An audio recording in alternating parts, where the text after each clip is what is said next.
ଜାତୀୟ ଫୁଲ ପଦ୍ମ।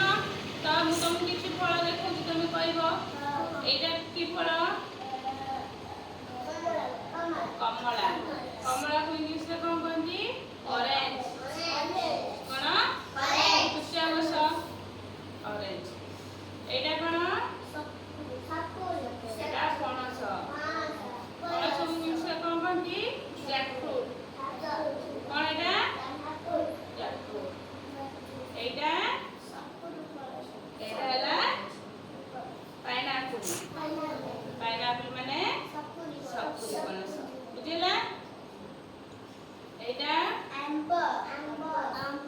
ଏଇଟା ଆମ୍ବ। ଆମ୍ବକୁ ଇଂଲିଶରେ କଣ କହନ୍ତି? ମ୍ୟାଙ୍ଗୋ। ତ ଆମେ 5ଟି ଫଳର ନାଁ ଜାଣିଲେ? ତ ତମେ ଏବେ ମତେ କହିବ ଏଇଟା କଣ? ଏଇଟା କଣ? ଏଇଟା କଣ? କି ଚିତ୍ର? କି ଚିତ୍ର? ଏଇଟା କି ଚିତ୍ର? ତମେ କୁହ। ତମେ କହିବ। ସିଏ କହିବେ ଏଇଟା କି ଚିତ୍ର? ଏଇଟା ସପୁରି ପଣସ। ଏଇଟା ଲେମ୍ବୁ। ତମେ କହିପାରିବ ଏଇଟା କଣ? ଆମ୍ବ। ଏଇଟା ଏଇଟା ସପୁରି ପଣସ। ତ ଫଳ ବିଷୟରେ ଜାଣିଲ। ଏବେ ଫୁଲ।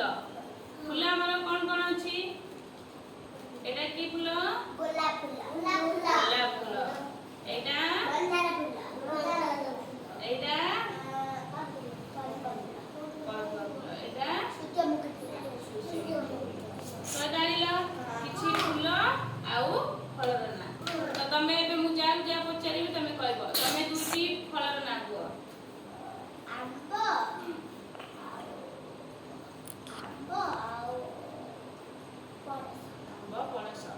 ଫୁଲର 2ଟି ନାଁ କୁହ। ପଦ୍ମ ଫୁଲ ଗୋଲାପ ଫୁଲ। ତମେ 2ଟି ଫଳର ନାଁ କୁହ। ଆମ୍ବ ସେ କହିଛନ୍ତି, ତାକୁ ଛାଡ଼ିକି ଆଉ କଣ?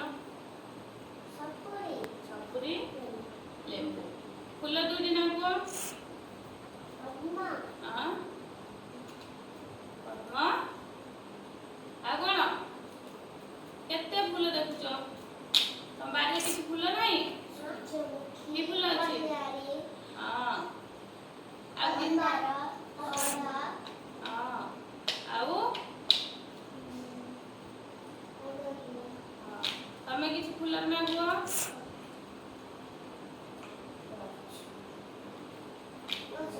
ଟଗର, କନିଆରୀ, ମନ୍ଦାର, ଗୋଲାପ, ପଦ୍ମ ଆଉ ଅପରାଜିତା। ଫୁଲ ନାଁ ଜାଣିଲ। ତମେ ଫଳ ନାଁ କୁହ। ଆମ୍ବ। କୁହ ଆମ୍ବ। କହୁନା। ତମେ କୁହ ଆମ୍ବ ଆଉ ପଣସ, ସପୁରି ଆଉ ନଡ଼ିଆ, କଦଳୀ ଆଉ ଆପେଲ, ଅଙ୍ଗୁର। ତ ଫଳ କିଛି ଜାଣିଲ। ଫୁଲ ବିଷୟରେ ବି ଜାଣିଲ। ପକ୍ଷୀ ବିଷୟରେ ଜାଣିଥିଲ। ପଶୁ ବିଷୟରେ ଜାଣିଥିଲ। ଆମ ଜାତୀୟ ପଶୁ କିଏ? ଜାତୀୟ ପକ୍ଷୀ, ଜାତୀୟ ଫୁଲ, ଜାତୀୟ ଫଳ, ଜାତୀୟ ଗଛ ବରଗଛ।